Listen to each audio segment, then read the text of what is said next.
एक दिन राधा जंगल में भैंस के गाय के लिए चारा काटने के लिए जा रही थी।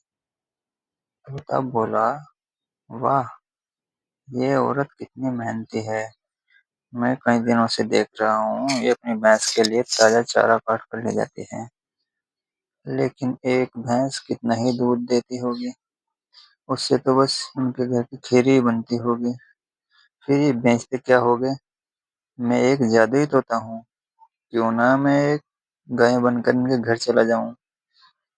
मेरा दूध बेचकर ही अपनी जिंदगी आराम से जी सकेंगे। ये औरत बहुत दयालु और एक नेक दिल भी लगती है। इतना कहकर तोता पेड़ से उतर जाता है और चमक के साथ में एक खूबसूरत गाय बन जाता है।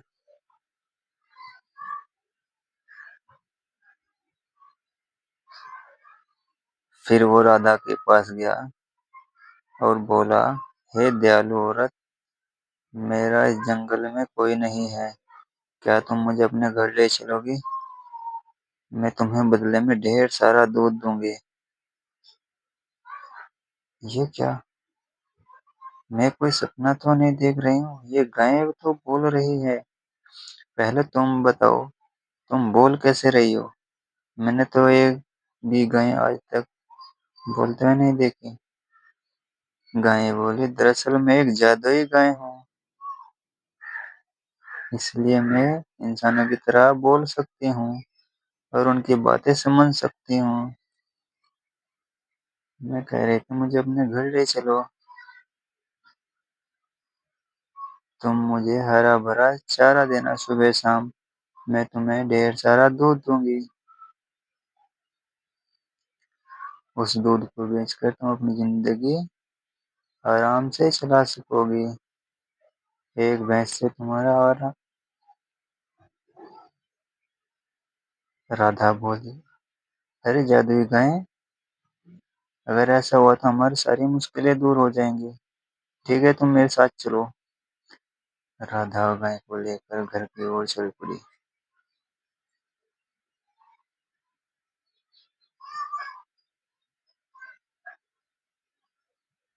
धीरे धीरे राधा घर चली जाती है।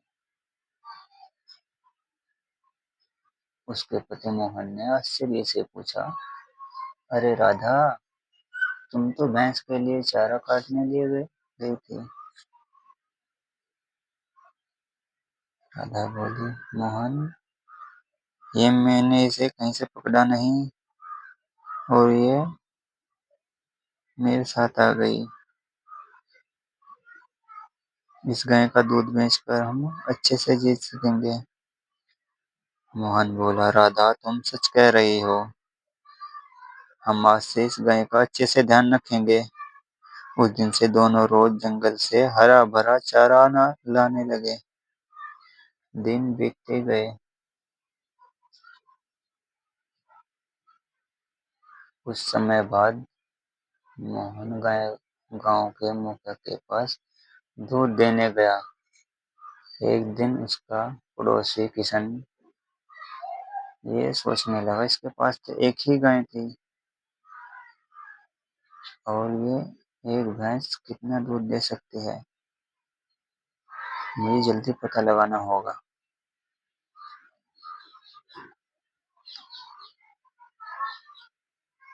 सरला, तुम तो जानती हो, मोहन के पास सिर्फ एक गाय थी और वो बाल्टी भर भर के दूध बेच रहा होगा।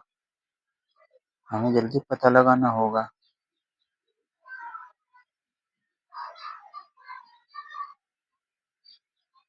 हाँ ठीक है, मैं अभी जा रहा हूँ। वह मोहन घर पहुंचा, चुपके से उनके घर पहुंचा और देखने लगा, मेरी प्यारी गाय और चारा खाएगी। नहीं मोहन, तुमने आज मुझे बहुत चारा खिला दिया, अब मैं नहीं खा सकती। किशन गाय को बोलते हुए देखकर हैरान रह गया। ये गाय तो बोल रही है, मोहन, मैं तुम्हें ढेर सारा दूध दूंगी। जितना दूध चाहिए उतनी बाल्टियां रख दो, सारी भरी हुई मिलेगी आपको। नहीं गायत्री, ज्यादा लालच अच्छा नहीं। हमारा गुजारा अच्छे से हो रहा है। तुम्हें चारा देने में कोई परेशानी नहीं है। गाय बोली, मोहन मैं बहुत खुश हूँ। हाँ गायत्री, तुम्हारे दूध से हमें 2 वक्त की रोटी मिल रही है। अच्छा, तो ये जादुई गाय है। ये बहुत सारा दूध देती है। मुझे जल्दी कुछ करना होगा। हाँ, कल जब मोहन गाय को जंगल ले जाएगा, मैं उसे मार दूंगा। फिर देखता हूँ ये दूध कहाँ से लाता है। मोहन बोला, एक जरूरी बात सुनो। जिस पेड़ के नीचे मैं राधा को मिली थी, उसकी पत्ती मेरे सिर पर रख देना, मैं फिर से जीवित हो जाऊंगा। मोहन बोला, गायत्री ऐसी बातें क्यों करती हो? कोई तुम्हें क्यों मारेगा? मेरा किसी से झगड़ा नहीं। राधा, मैं गायत्री को जंगल ले जा रहा हूँ। अगर देर हो जाए तो चिंता मत करना। ठीक है, लेकिन जंगल में सावधान रहना। वहाँ जंगली जानवर रहते हैं। मोहन गाय को लेकर जंगल गया। वहाँ गायें हरा भरा चारा खाने लगी। तभी मोहन ने सोचा, आज बहुत गर्मी है। एक काम करता हूँ, मैं उस पेड़ के नीचे आराम कर लेता हूँ। वो पेड़ के नीचे जमीन पर बैठ गया। इधर किशन झाड़ियों में छिपा था। इस गाय को मारना ही पड़ेगा, ये मेरे रास्ते का कांटा है। तभी गाय जोर जोर से चिल्लाने लगी, अरे गायत्री को क्या हुआ? मुझे देखना चाहिए। वह गाय के पास पहुंचा। देखकर हैरान हो गया। गायत्री मर चुकी थी और उसकी आंखों से आंसू बहने लगे। हे भगवान, ये कैसे हो गया? मेरी गायत्री कैसे मर गई? मैं राधा को कैसे जवाब दूंगा? मोहन उदास होकर घर लौटा।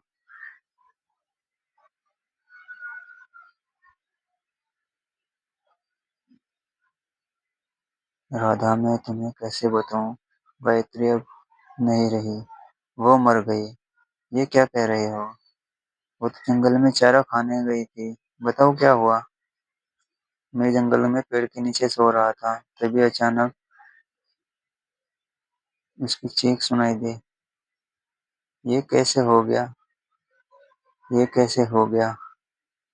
अब हम क्या करेंगे? राधा, चिंता मत करो। मुझे गायत्री का रहस्य पता है। मैं जंगल से पत्तियां लाता हूँ। ठीक है, लेकिन सावधानी से जाना।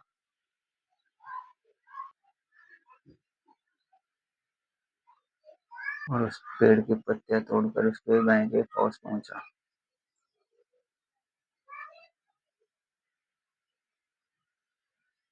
उसने पत्तियां गाय के सिर पर रखी। तभी तेज रोशनी के साथ गाय जीवित हो गई। गायत्री, तुम वापस आ गई। पता है तुम्हें, रहे बिना मुझे अच्छा नहीं लग रहा था। घर में रो रो कर बुरा हाल हो गया। गाय बोली, मोहन मैं ठीक हूँ। मोहन गाय को लेकर घर गया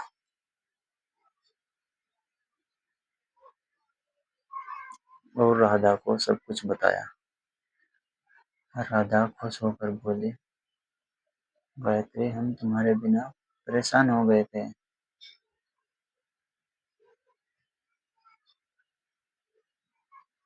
मोहन, घर में खाने को कुछ नहीं है, अब क्या करें?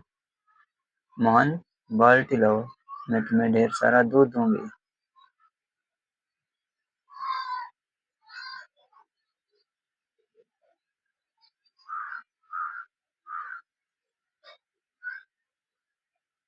मोहन बाल्टी लाया। जादुई रोशनी के साथ बाल्टी दूध से भर गई। वाह, तुम्हारा दूध तो बहुत गाढ़ा है, लेकिन मेरे पास चारा नहीं है। कोई बात नहीं, हमारे पास अमरूद का पेड़ है, वही खा लूंगी। तभी किशन आया और देखकर हैरान हो गया। मैंने तो इसे मार दिया था, ये कैसे जीवित हो गई? मैं जल्दी से कुछ करना होगा। मैं दूध देने जा रहा हूँ राधा, अगर देर हो जाए तो चिंता मत करना। ठीक है, मगर जल्दी लौटना। मोहन जंगल के रास्ते मुखिया के घर गया और एक औरत को रोते हुए देखा। बेटा, मुझे 2 दिन से भूख लगी है, कुछ खाने को मिल जाए तो अच्छा होता। खाने के लिए कुछ तो नहीं है, मगर मेरे पास पीने के लिए दूध है। बेटा, मेरे बेटा मुझे छोड़कर चले गए।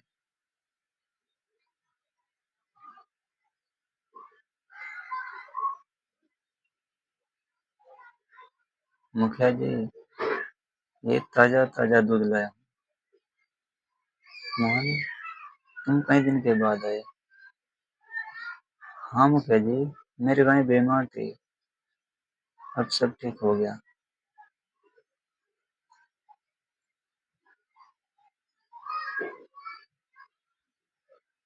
मोहन अब गरीबों की मदद करने लगा।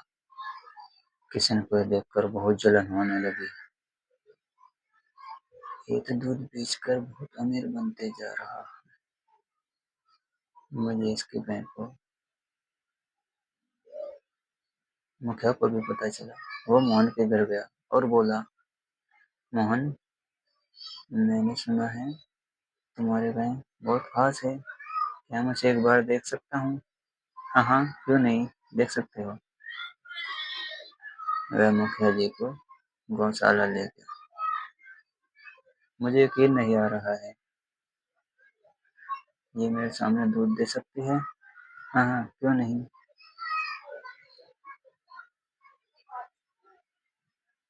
मुखिया जी को अपनी शक्ति दिखाओ। एक सुनहरी रोशनी के साथ दूध से बाल्टी भर गई। मुखिया लालच में आ गया। मोहन, ये गाय मुझे दे दो, मैं तुम्हें बहुत सारा धन दूंगा। नहीं मुखिया जी, ये मैं गाय नहीं बेच सकता। मुखिया ने गाय को छूने की कोशिश की।